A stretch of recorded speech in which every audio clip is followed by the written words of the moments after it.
Funding for This Is Nashville comes from you, our listeners, and Music City Prep Clinic, Nashville-based provider for PrEP and offering comprehensive sexual health services in an environment designed to be safe, professional, and shame-free.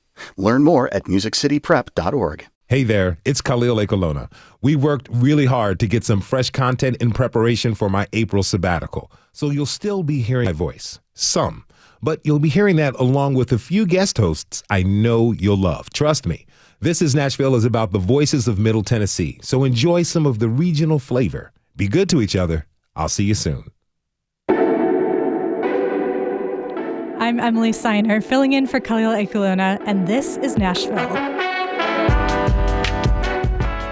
Today, we're talking about trauma. This is a field of therapeutic study that's gained more attention in recent years as people start to recognize how the body and the mind work together in processing traumatic events. People suffering from trauma sometimes find that talk therapy alone isn't as effective as other modalities that involve the body. So in this episode, we'll talk to some Tennessee practitioners about these body-based therapies and their potential to heal, and we'll have a mini practice session later in the hour. So let's start with our first guest. James Lewicki is the Program Manager of Enrollment and Therapy with Mental Health Cooperative, which is a community mental health organization across Tennessee. James, welcome. Hi, thank you. Honored to be here. And Jadira Gonzalez is a clinical coordinator and therapist at the Nashville Sexual Assault Center, which provides counseling for people who are survivors of sexual assault. Thanks for being here. Thank you for having me. And just want to say also that today's episode on trauma obviously will mention traumatic events that could affect some listeners. So if you need support, you can call the Sexual Assault Center hotline. They can offer resources related to sexual assault and other traumas. That's 1-866-811-7473. Yadira, I'd love to start with you. I want to understand more about what we mean when we say the word trauma, because I feel like it's kind of used in everyday terminology as anything from just an uncomfortable memory in the past to something that can really affect us. So when does something become trauma? Well, trauma is technically defined by the emotional state that happens after an event, a tragic event, a severe event, such as a car accident, sexual assault, even natural disasters, any of those things. So it's mainly trauma is what happens after in our inside of us, in our nervous system. What does that look like? It looks different for different people. Some people may experience trauma and it may be a one-time thing. So if it is a one-time thing, the natural nervous system is able to deal with it normally. They may have to talk about it at first and may not be really experiencing anything. And that's more what is called an acute stress. But if they have a more complex trauma where they might have been exposed to severe stress and traumatic events throughout their lives, for instance, childhood trauma, domestic violence, then growing up and having a sexual assault, or even some being robbed or in a tornado or something of that nature, that can then accumulate into a dysregulation of the nervous system. And so it can point out in different ways. People experience panic attacks, anxiety, irrational thoughts, and intrusive thoughts and intrusive beliefs, possibly a lot of fear and less of anger outbursts. It's different also in children that is in adults. So it has a variation of what it can look like. And is there something specifically happening in the brain as that's going on? Yes, the brain will go into what is called fight flight, and so is kind of triggers the brain to think that it may be happening again. And so often for a person that have experienced trauma throughout their lives, or a child that is still in the growing phases of their lives, the brain's still developing, the brain may just rewire itself to kind of protect us in a way. And so it may sense out a dysregulation in our body because it doesn't know that we are safe. It doesn't understand that in the moment we are safe. So we have to sort of kind of get an understanding of why our body is doing what it's doing, and being able to reassure ourselves that at the moment we are safe. So the brain is trying to protect you, but it sometimes Right. kind of goes into overdrive. Right. James, can you walk me through in your work how you assess someone for trauma or PTSD? Sure. Usually it begins with an assessment of what's going on in their life. And we can often ask about the events they've been through. As said earlier, it could be weather events, war, abuse, any type of continuum of events that people have experienced, along with asking if there are certain types of behaviors or symptoms they're experiencing that might associate with that when they think about it, when they're reminded of it, even after the event has passed. And like we just heard, that many of those things can vary from person to person and age and developmental level. But that's a place to start with. And oftentimes, when we're also looking for the more general mental health diagnoses and symptoms such as depression or anxiety, we can also look and see if some of those symptoms may be related to having had these experiences, and there may be something tie-in or there might be overlap with it. And then at what point does a traumatic response become post-traumatic stress disorder, PTSD? Excellent question. So on the official diagnosis side of it, when a person is experiencing these symptoms of dysregulation, of difficulty sleeping, nightmares, not being able to stop thinking about it, other generalizing so that other events that they're experiencing that are not scary are activating the brain and making them feel scared about it. If it's been more than about 3 months, that often helps meet that official diagnosis of PTSD. So that's kind of what we look at in terms of length. And can you give us some examples of what it might feel like in the body when you're experiencing trauma? Like, how would I know if I'm experiencing it? Sure. For some people, it's that jump or scare response when someone comes up behind you, or there's a loud noise, or something unexpected happens. That happens to every one of us to some level, but it's happening more often. It's related to things completely unrelated to the event. Another piece might be waking up often throughout the night and not being able to get a full night's sleep. Possibly having nightmares about or around those experiences. Another one could be fear towards men or women, depending on what's happened to you. It could be avoiding places or certain situations that give that reminder of a traumatic experience. If you're just tuning in, this is Nashville, and I'm your host, Emily Seiner. We're talking this hour about the importance of recognizing and healing trauma. Jadira, we found a World Health Organization study as we were prepping for this episode that said 70% of people will experience a traumatic event in their lifetime, which seems like a lot. I mean, that is a lot. Mm-hmm. But not all of them will develop PTSD. Why do different people respond to traumatic events differently? I would say that it depends on, if they have chronic, toxic type of environments, if they're growing up with trauma or a stressful, traumatic life, it would be more, geared to respond and to be, their brain will be more geared to develop PTSD. If they're, especially in childhood, if they developed throughout childhood with toxic type of relationships, domestic violence in their homes, or even in their environment, that can get them to be. Yeah, so it kind of builds up itself over time. Over time, yes. Some people may not, if they have a normal attachment, which is, your relationship with your parents.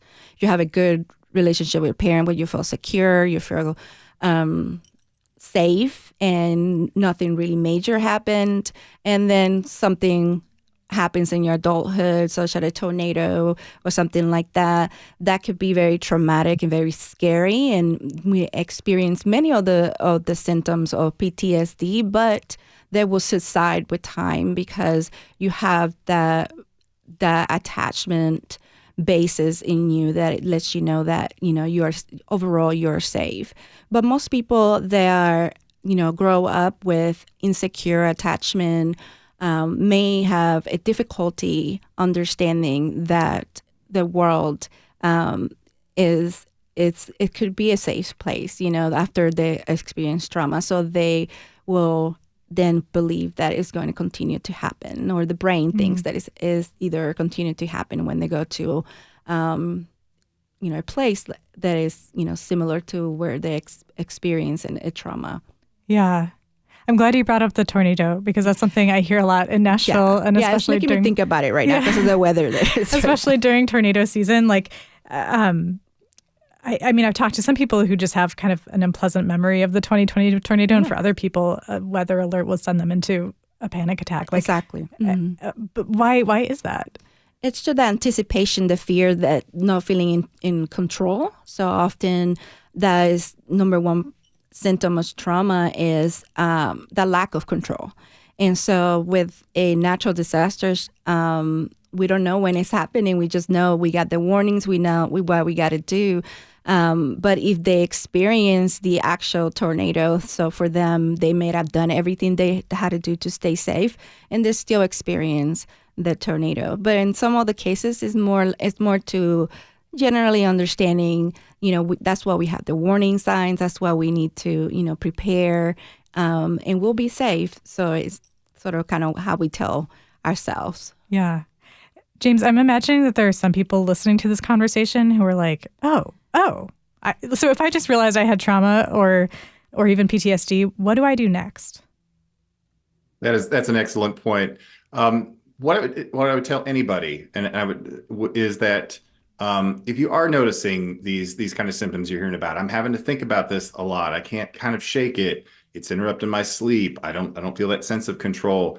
The first step would be, one, reach out to your primary care doctor, talk to them about it, see what options are there. They may be able to give a referral for therapy. They may be able to give referral for medications or both. Or for some people, it could be just starting to look up area therapists and give them a call and try out an appointment with them. See what might be going on. Okay, well, coming up on This is Nashville, we start to dive into what it looks like to heal trauma. James and Jadira, stick with us through the break. We will be right back.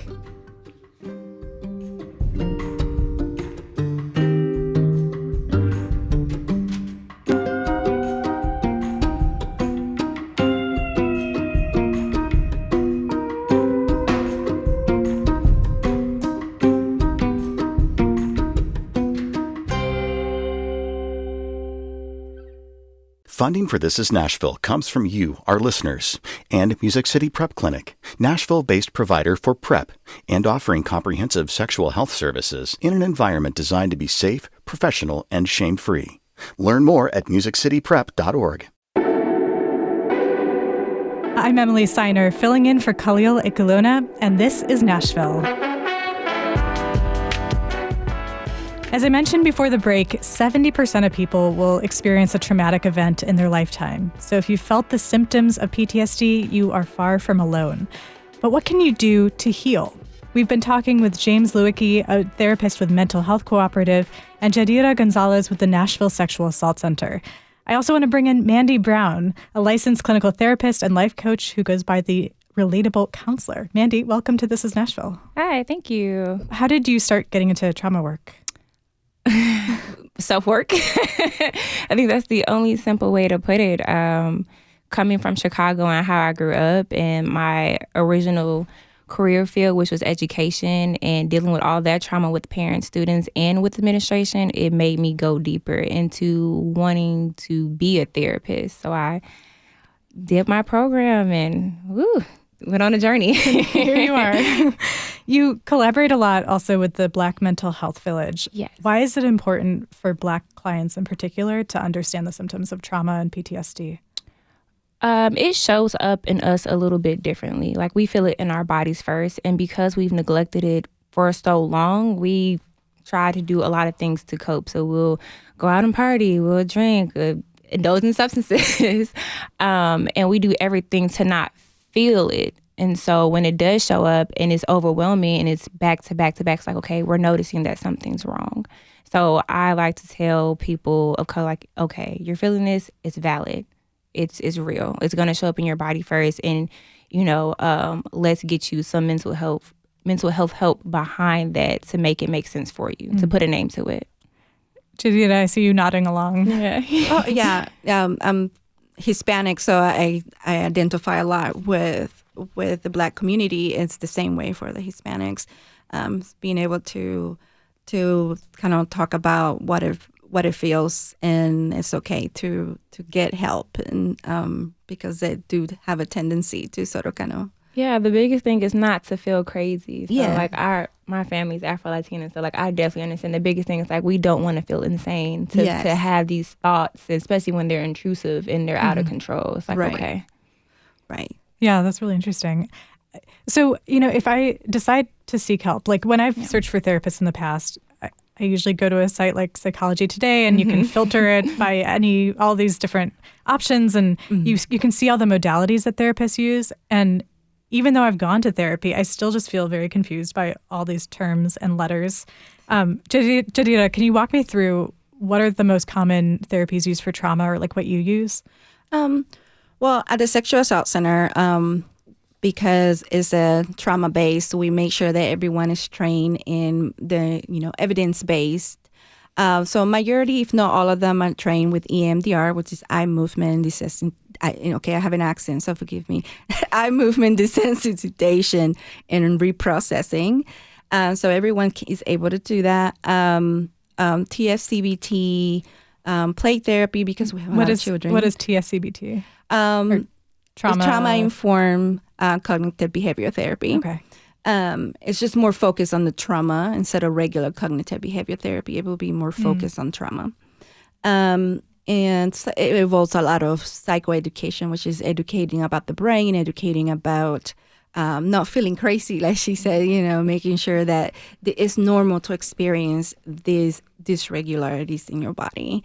I myself tend to go a lot with internal family system, which some of our members are trained. Not everybody is, but that's what my tendency to go to, because I've seen a lot of turnarounds and a lot of healing while using internal family system. Can you dive into a little bit more? I mean, just sort of quickly, like, what is EMDR and what is internal family systems? Well, EMDR is more protocol. Has a protocol that we have to follow, and it has to do with the movement of your eyes. And so we can either use, I don't know what, if different people use this name it different things. We have these little buzzers that we put in one in each hand, or you can follow a light that goes side by side, so movement of your eyes. Or the therapist can move the hand back and forth. And that's just to help the brain process and reprocess the trauma. And so a lot of people like to use that one because it just kind of focuses on the specific event.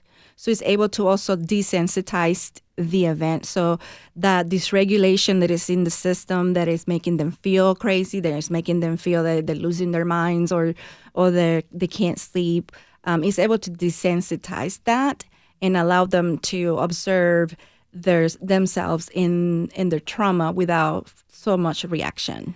That's interesting, because that feels very different than kind of a traditional talk therapy setting. Yes, is a lot different. Yeah. Yes. Mandy, what kind of interventions do you like to use? So similar. I do that as well, just so they can get that different angle of their trauma, so they can have it without all the flooding goodness. Yes. I definitely do somatic and CBT. So yes. What is somatic? More so with sounds. With therapy. And for us as icon culture, like, our biggest thing is music, and that's always like an outlet. So I definitely do a lot of music therapy as well. But for sure, depending on what kind of client I have, I will start off with CBT first, and then for my male clients, because they don't have a voice a lot, and this is their time to actually talk and engage, I let them do the narrative approach, and then I follow in. Say that again. The narrative approach? Yeah, the narrative approach. So like narrative therapy, I let them tell their stories and then go from there. It's easier to let them get it out first and figure out how to pinpoint exactly what they're trying to say and what emotion is behind it, and then I know how to tackle it better. Yeah, that makes sense. Well, if you're just tuning in, this is Nashville, and I'm your host, Emily Seiner. We're talking this hour with some Nashville practitioners who specialize in healing trauma. I also just want to say again, today's episode mentions traumatic events that could affect some listeners. So if you need support, you can call the Sexual Assault Center hotline for resources on sexual assault or other traumas, 866-811-7473. James, you're still on the line. How do I figure out which of these modalities is right for me?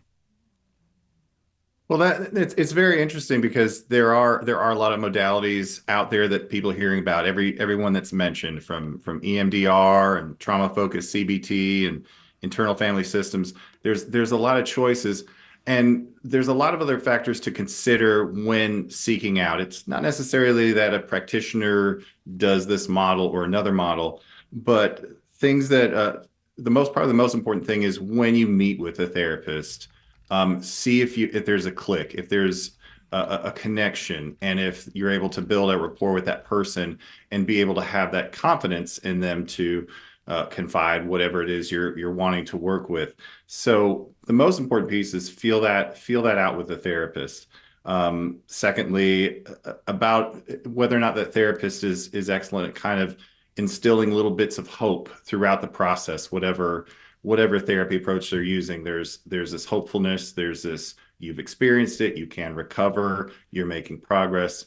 So having those things in mind are very helpful, in addition to any of these approaches, because they're all evidence-based. And even there's times where other approaches that therapists have used still promote healing. And it may even not be specifically about the trauma or focused on the trauma, but oftentimes in therapy in general, when healing is happening, it's not done in isolation. If it affects one part of you, it affects other parts, and it may have a direct effect on the trauma side of things. So those would be things to think about. Can you give an example of what that looks like? In terms of just like building a relationship or hope, or in terms of one? The pieces building on each other, or you start to work on it and it affects another part of your life? Sure. Someone may come into therapy just saying, I'm dealing with depression and I don't know why. And they start working with a therapist. Let's say they don't talk much about the trauma side of it. We just go with other things that are going on in your life, your physical health, your exercise level, your family of origin, the things the way you grew up. And it might be a place where that person, they may or may not have experienced something traumatic in the past, or may not have some symptoms of trauma. And as they're going through therapy, they're exploring their family origin.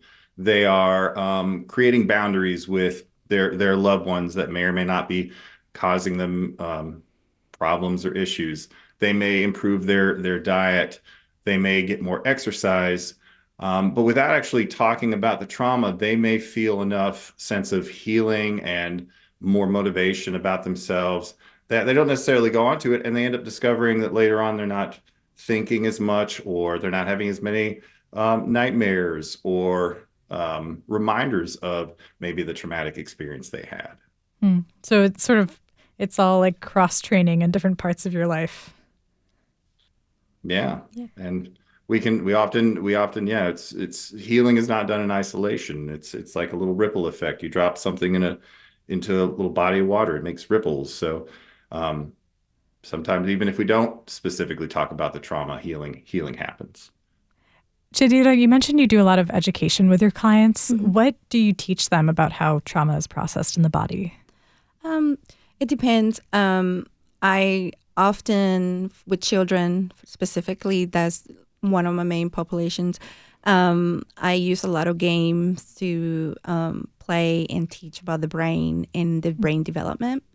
It's often really scary for children. They have experienced sexual assault, for instance, in their childhood, it's really it's scary that they were not able to do something. Like their brain all of a sudden didn't allow them to yell or scream or run or tell someone. And so they don't understand it. And so to get that understanding that it based on their developmental level, their brain technically didn't allow them. It froze and it did not know what to do. And that brings a lot of healing to understand, hey, but I did talk. I went to my teacher and I told my teacher, or I went to mom and I talked. And so I didn't, I talked after, but I did something. So I tried to do a lot of education in general about the brain and the symptoms. And with the adult population, again, that way, the brain and the neurobiology of it all and how it is unique for each person and how it shows up with them. So I try to do a lot of, I don't want to be feeling more like a teacher to them. That's not my forte. I want them to feel comfortable and feel like they had to talk, but they also empower them because, like she said, like you feel crazy sometimes and to feeling out of control. And so having that information that your body is just doing what is built to do, what is naturally is there to do, and it's just reacting. And so how do you are able to recognize those reactions, recognize those triggers? Triggers are another thing that we talk about. What are those things that can cause you to get out of your windows of tolerance? Yeah, I do want to quickly touch on that because I feel like the word trigger, even trauma or, disassociation, like these are kind of used more broadly than in a therapeutic setting. Mm-hmm. I don't know, what is it do you guys ever get annoyed when you hear people talk about triggers so like flippantly, or is that actually good that people are? It's good that they're acknowledging it. Just as she was saying, basically, depending on how traumatic that event was, your body gets stuck in fight or flight mode, and then it responds from there, and it goes off like how you respond to your relationships. And when you ignore it, it's really your internal battle, mm-hmm. and it comes out externally. So it's good that people are now noticing how their body shows up, what emotions show up behind it, like their verbiage and everything, and what triggered it. I always tell my clients to keep a journal on you, because say I'm driving and I see this particular building, I don't know where it's from, but every time I pass it, my body starts tensing up. I start hyperventilating, and then somehow it goes to a memory back when something happened. Say I got beat up as a child in front of it, but I don't remember it, and so I always go past it, and it just you just backlog. It's important to recognize like your senses. We're senses people. Yes. So if it's a smell, if it's a touch, usually with women, it's like if I smell a certain food or a certain aroma, it's like, ooh, this doesn't feel good for me. It doesn't feel safe for me. So it's the same thing. It's good that people are actually noticing like what pops up for them to put a name to it. That way they know how to tackle it instead of doing the same routine that gets them in the same space every time. Yeah. James, at what point do you, does a client, how long does it take for a client to really feel like they've worked through something? Or is that the goal? Well, that is definitely complicated. I will say is that there's really no timeline for how long it takes someone to work through whatever it is they're choosing to work through or figure it out. It could be as short as a few sessions. It could be regular sessions over a few years. It really just depends. So there's no timeline. And then the other piece with that is therapists and clients, they figure out, a treatment goal that they're wanting to do, which is the contract for therapy, like what we're hoping to achieve, what we can kind of monitor and watch to see what changes over time. And, if we've achieved that, and do you want to continue in therapy, or do you want to change a goal, or maybe come back another time when things are different? So it's really case by case. What might that goal look like for different people? It depends on the trauma, the trauma itself. So it's different for everybody, and not everybody's ready to talk about their trauma or to experience their trauma right away. So it's on their own time. Yeah. So it could be as simple as like, we're going to get to the point where we're going to talk about it. Yeah, eventually. Yeah, some people avoid it completely, but they are living with, the triggers. They're living with the panic attacks or the lack of sleep or the depressive. And so we sort of kind of may put as a treatment goal to work on those things specifically, to teach them ways to cope, some coping mechanisms to help, in the process to regulate the nervous system, regulate the body. And may just start with that. Just very simple, and it's less threatening, less scary, because it can be pretty scary just to talk about it, or just to even think I'm gonna have to process this all over again. It's pretty scary. So just being able to give them a way for them to regulate could be the beginning, and go from there. And just kind of, for me as a therapist, I let the client be the leader of their experience. I observe. I'm there and client centered, so I want them to feel safe.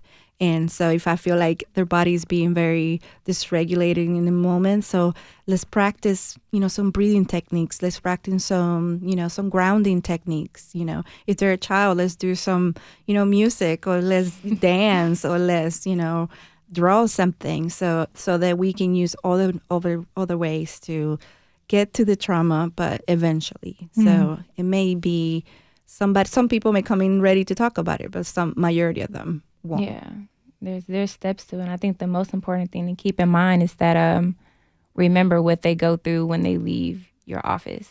So like their social environment, or what they have at home, or their job, like that plays a big role into how those coping skills play in their life. So say they're working on a childhood trauma, but as an adult, finances are kicking their butt. Like we have to find something like in the middle to help both until they're ready to tackle one more than the other. Yeah, that seems really hard. It would be nice to just be able to take one trauma at a time. Yes. I mean, it's like he said, it's the ripple effect. You never know if you're tackling one thing that, say, you want to establish boundaries with a parent, you never know how that's going to affect the other parent and the boundaries you have with them, and then down to friendships and down to your relationship. It's a lot. It's a never-ending journey. Ideally, trauma is an experiment. Okay. What do you mean? So as an experiment, you're testing multiple things and see what kind of reaction you get and see what actually works. Trauma is that. Like you go through something that has this big impact, and now you're trying to find multiple things that help calm it down in a solution for that one big thing. It's a never-ending experiment. Yeah. I want to acknowledge that there are barriers to getting therapy. Even if you know that it's an option, even if you want to find someone, it can be really expensive. A lot of people don't have insurance. A lot of therapists don't take insurance. What specific options in Nashville are available if you need low-cost or free therapy? And maybe, James, we can start with you. Sure. So starting with what we do at Mental Health Cooperative, we are designed to work with those who are either on the TennCare insurance plans throughout Tennessee, or if they have no insurance. And through the Tennessee Safety Net Grant, we're able to offer across all of our offices outpatient therapy, some case management, and medications if that's an option. So our main population is those who are struggling from a socioeconomic place. And the Sexual Assault Center. Yes, the Sexual Assault Center. We have not just therapy. We have advocacy, which will be able to help with resources around just therapy, but other kind of resources, like they may need help with food or paying rent or things of that nature. But we also work with grants. So majority of the time, if not all the time, it will be a free of service. The only thing is they have to qualify, which is that, they have to have some sort of a sexual assault within it, or a family member has to have a sexual assault. But we do have, like I said, the advocacy part of our advocacy team who works directly with Mental Health Co-op or we're different places in Nashville to look for those other resources if we're not the appropriate resource at the moment. Mandy, are there any other places that you refer people to? Yes. So the group practice I work with, Mindful Steps, we do have a mindful care program that gives you therapy service at a reduced rate. So we have that. I also, as a clinician, I use Open Path. So that services from $40 to $70. Ideally, for those who do not have, that's for those who don't have insurance. Also, definitely utilize interns and postmaster's graduates because you can get services at a reduced rate as well.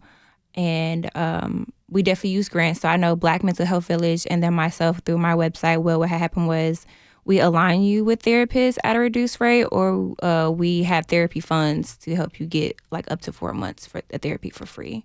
So we work with a lot of people. So say that the Loveland Foundation, they cover up to 5 sessions as well. We want to use anything that will help you get into the room and start working on yourself. So we're open. I wanted to ask a more philosophical question because I think a lot about how so many people have been traumatized by the things that the world has thrown at them. There was a pandemic, there's poverty, there's gun violence, not to mention war. Like, it can feel pretty overwhelming. Do you think we have the tools to heal? Like, are the tools that we have big enough to heal what we've been going through? Ooh. That's a good question. I think for definitely we need to seek support. I think that the support is out there. We need to seek that support, whatever that looks like.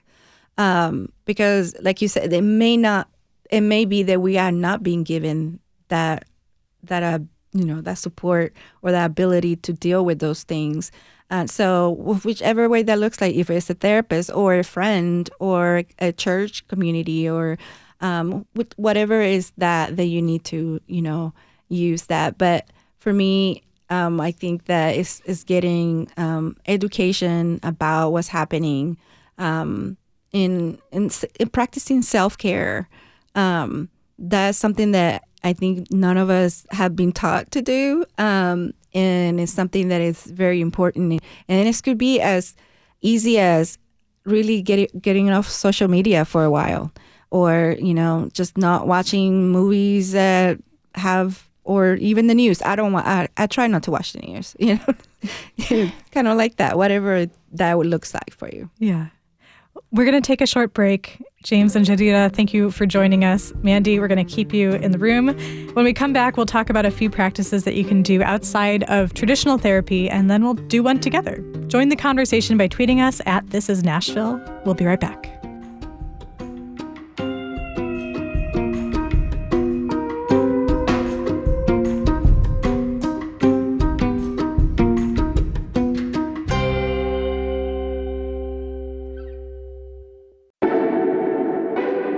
I'm Emily Seiner, filling in for Khalil Ekulona, and this is Nashville. We've been talking today about trauma, what it is, and how to heal from it. We've got lots of Tennessee-based experts in the studio to guide us through. My next guest is Juliana Erickson, a positive mindset coach specializing in conscious breath work. Juliana, I understand you've been doing breath work in Nashville for over 30 years. What exactly is conscious breath work, and how does it relate to trauma? Well, first of all, I just want to say this is a great subject because it seems to affect so many people, not just here in the States, but all over the world. So thank you. So what is conscious breath work? It's where you literally control your breathing, because our nervous system is externalized with how we breathe. So if we're breathing short and shallow and choppy, then that's an expression of anxiety, trauma, fear. And if we're breathing long, slow, deep breaths, that means we're relaxed and our nervous system feels safe. So that's basically what it is.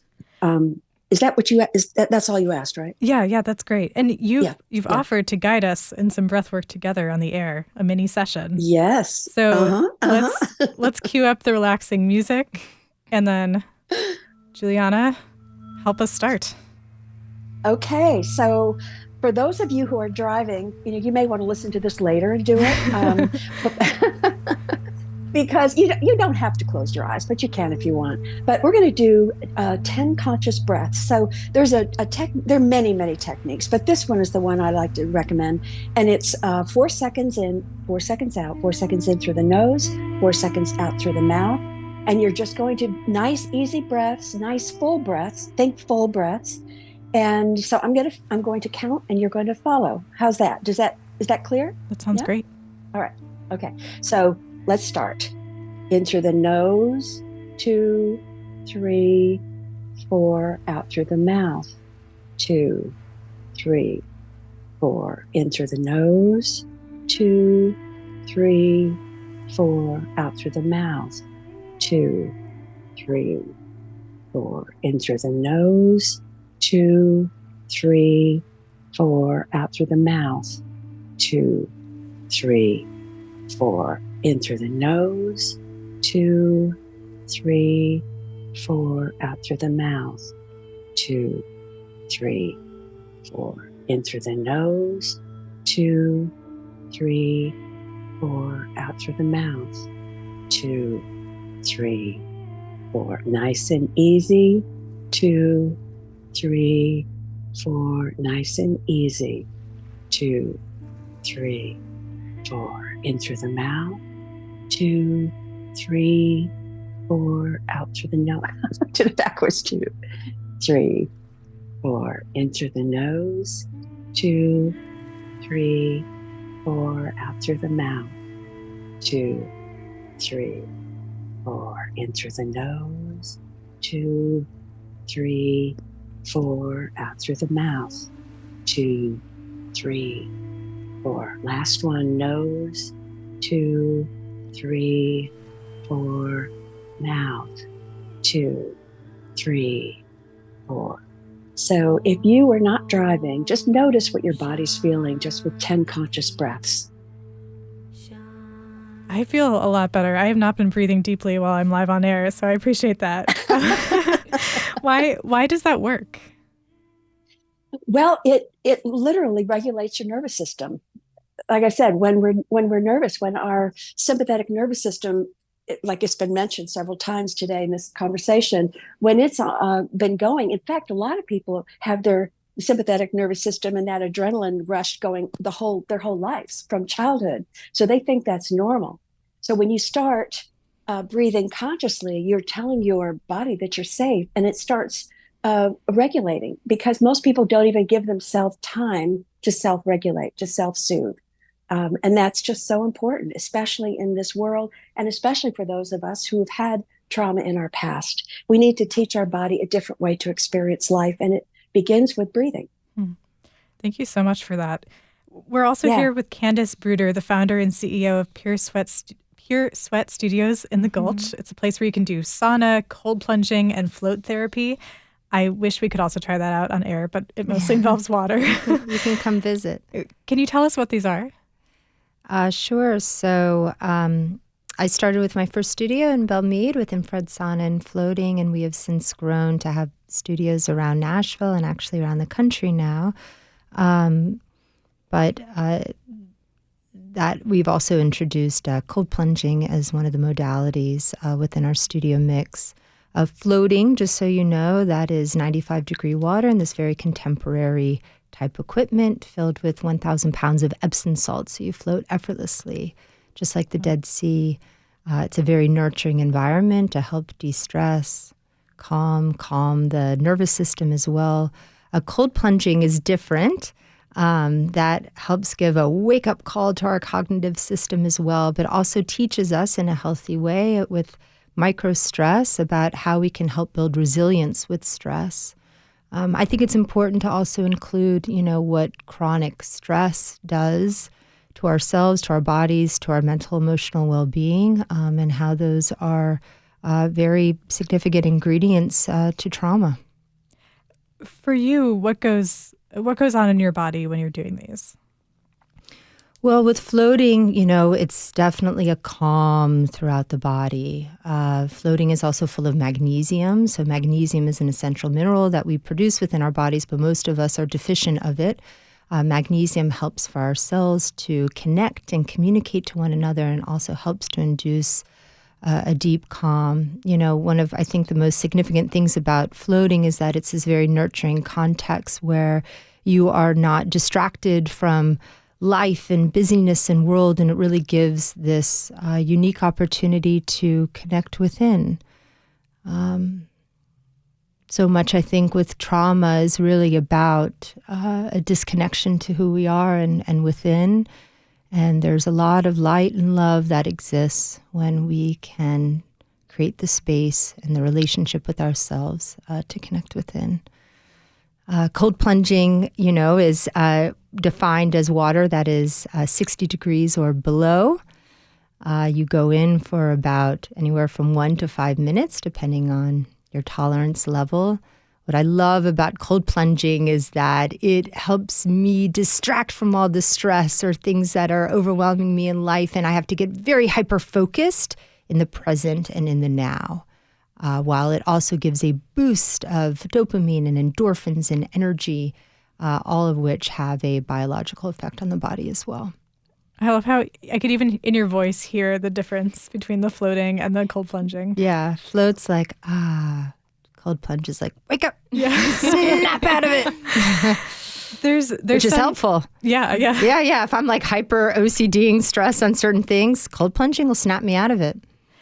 There's some scientific research to suggest that these alternative methods like float tanks and cold plunging are beneficial, but it's still, pretty early or based on pretty small studies.